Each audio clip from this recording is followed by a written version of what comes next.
interessante. Vamos dizer que nesse novo capítulo de Jujutsu, nós tivemos algo que saiu do monótono. Se você quer entender tudo o que aconteceu no capítulo 255 de Jujutsu Kaisen, eu te convido a relaxar, acompanhar esse vídeo e prestar muita atenção, porque rolou muita coisa. Vambora!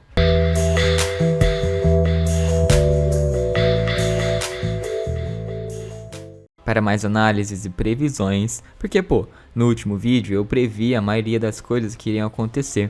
Tudo bem que eu já estava tentando prever a volta da Maki e do Yuji há um tempo, mas mesmo assim eu acho que vale muito a sua inscrição. Tudo isso me ajuda, é claro, mas também ajuda vocês a se manterem informados, então agora que eu já falei bastante, bora fazer um recap. O último capítulo acompanhou a batalha de Kusakabe contra Sukuna, sendo que o mestre espadachim do novo estilo da sombra se saiu muito bem ao ponto de segurar Sukuna até a chegada de Miguel, e aqui daremos início a essa análise. Todos se encaram na batalha das suas vidas. Sukuna se pergunta se foi aquela técnica de Miguel que salvou o menino do teletransporte, também conhecido como Ui Ui, que quase foi de base para quem não se lembra. Miguel e seu companheiro Larue chegam na batalha e não chegam de qualquer jeito não. Os dois posam à frente de Sukuna, mostrando que a gangue que ajudou o Geto no ataque a Tóquio estava ali para vencer. O engraçado é que Ui Ui está visivelmente aliviado de não ter sido fatiado em dois. Então nos é mostrado um flashback. Miguel em sua casa diz que não gostou muito da ideia não. O oponente que seria capaz de vencer Satoru Gojo? Como isso é possível? Ele também pergunta se esse cara não é um monstro de outro nível ou se ele teria que enfrentá-lo.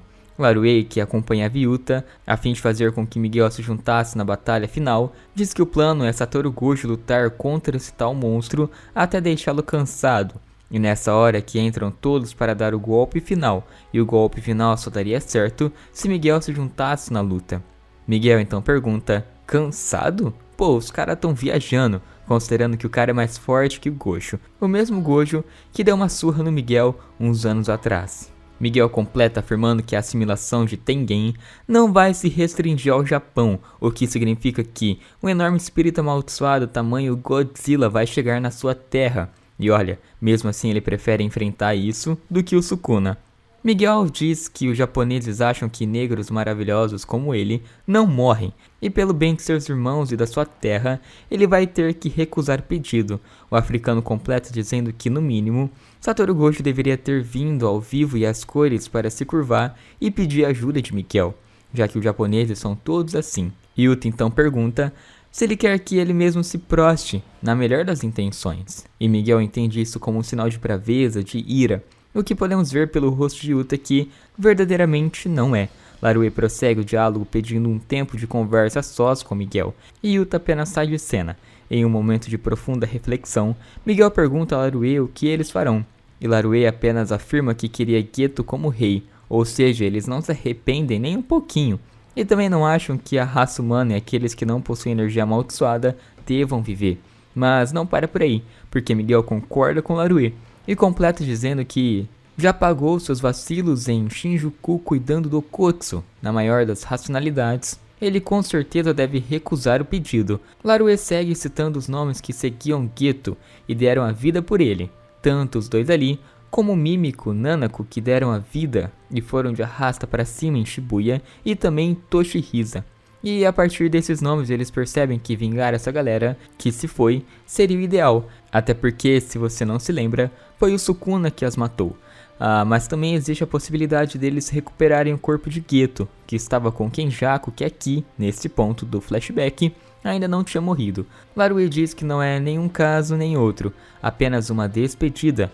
Eles eram companheiros queridos e ir lá seria como ir no seu túmulo, no seu funeral, e dar ânimo para elas subirem aos céus permanecendo fortes. Miguel considera que, nessas três hipóteses, não importa ir para lá, se remoer nisso ou ficar angustiado, é o inferno. Então ele diz a condição dele ir.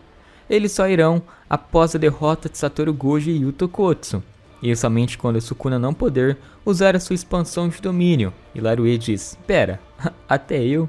E Miguel finaliza o flashback dizendo que quanto mais gente, melhor. Sukuna tá lascado. Brincadeira, o cara é forte demais. Ele começa a luta dando uma risadinha estilo Fabinho da Scarlet Ur, lembra? Hehe. Miguel agradece a herança que Satoru Gojo deixou em batalha, a incapacidade de Sukuna usar a sua expansão de domínio.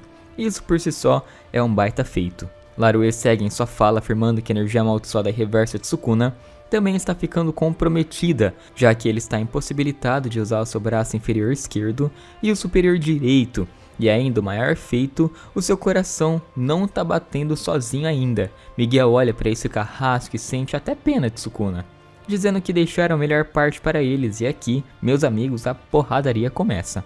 Larue já usa sua técnica de um aumento de mão para pegar Sukuna, que vinha em sua direção e jogá-lo para trás. Sukuna colide com a parede próxima e Larue e Miguel se preparam para a reação super rápida de Sukuna. Os três se juntam em um frame e Miguel começa a fazer acrobacias estilo uma capoeira muito louca que acerta Sukuna de algumas formas. A técnica amaldiçoada de Larue se chama Hurt Catch, que seria tipo um agarro alvo, e o legal dessa técnica é que essa tal mão virtual gigante pode ser destruída quantas vezes necessárias, porém, 1/10 do dano será acrescentado ao corpo de Larue, o que é uma baita técnica, né? Se você concordou comigo, saiba que o Sukuna discordou de nós. Ele diz que não é uma baita técnica, porém seu destaque está em outra coisa. A técnica amaldiçoada de Miguel se chama Cântico Exorcista, que seria basicamente um harmônico onde os batimentos gravados em seu corpo harmonizam a fim de repelir maldições, o que melhora as aptidões físicas do Miguel.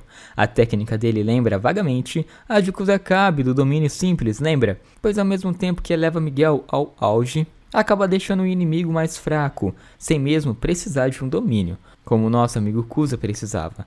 Ela é bem útil, mas não tão assustadora como um infinito ou um desmantelar.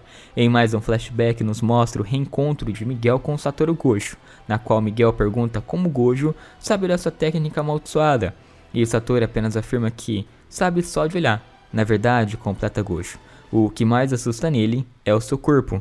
Isso porque 99% dos feiticeiros são japoneses, o que torna a estatura óssea e muscular de Miguel super rara para onde ele está. E ainda, ele pode reforçar tudo isso com energia amaldiçoada. Isso sim é assustador. Isso deixa Miguel com o pé atrás. Pô, como assim? Eu sou bom porque eu sou bom, não porque eu sou um negão. Satoru pede desculpas e Miguel diz, tá bom. Yuta então pergunta a Gojo se Miguel seria uma ameaça capaz de vencê-lo. Ao que Satoru diz que, caso eles competissem em aptidões físicas sem reforço de energia amaldiçoada, Miguel poderia vencer. E aqui voltamos à luta principal. Sukuna arregala seus olhos e percebe que Miguel é muito melhor do que ele imaginava. Ele leva um soco na boca do estômago que o deixa perplexo, então um fluxo de sangue aparece na batalha e quando Sukuna olha para trás, lá está, Chozo, firme e forte, pronto para vencer o rei também. Sukuna observa isso e logo tenta atacar o manipulador de sangue, visto que ele poderia se tornar o empecilho dos grandes. E cara, como eu digo isso? Tá, vamos lá. Com calma. E o Itadori tá de volta, sim meus amigos, o cara já chega juntando as mãos e pressionando o Sukuna para baixo. Ao que o rei se pergunta, você ainda tá aqui? E fazendo um pause da batalha principal, o autor vai explicar sobre a história do corte mundial. Ao usar o desmantelar que corta o mundo, assim como para ativar o santuário malevolente, era necessário o selo de mão do grande Eima. Porém, antes da transformação em sua verdadeira forma, ele teve que ativar a técnica com apenas uma mão contra Satoru Gojo. E para isso acontecer, Sukuna teve que fazer um voto vinculativo para as futuras ativações. Hoje, para Sukuna ativar a técnica, ele tem que fazer o selo de mão do grande Eima. Ele tem que recitar o encantamento e também definir a direção da técnica com a palma da mão, o que já dá um baita trabalho. E como se não bastasse, Sukuna tá sem mão. Maki chegou com tudo. Isso é mais uma surpresa ao Rei das Maldições, já que ela recebeu um fulgor negro muito potente. Sim, meu amigo Itadori. Ela veio, Maki Senpai se juntou e agora, mais do que nunca, eles estão pertíssimo de vencer o grande Sukuna. Sukuna está sem mãos, sua energia reversa está fraca. Com todos aqui, isso tem um cheirinho de vitória. Para fechar o capítulo com um pouco de tristeza, Sukuna acerta mais um fulgor negro, só que agora em Larue, o que faz com que nossas esperanças comecem a baixar, mas não, manteremos a fé. Fala aí, você curtiu o vídeo? Acha que eu fiz uma boa análise? Comenta aí embaixo a sua opinião e se você quer mais vídeos como esse, fechou? Então, não se esquece do like, da sua inscrição e eu vou ficando por aqui. Até a próxima. Fui. Falou.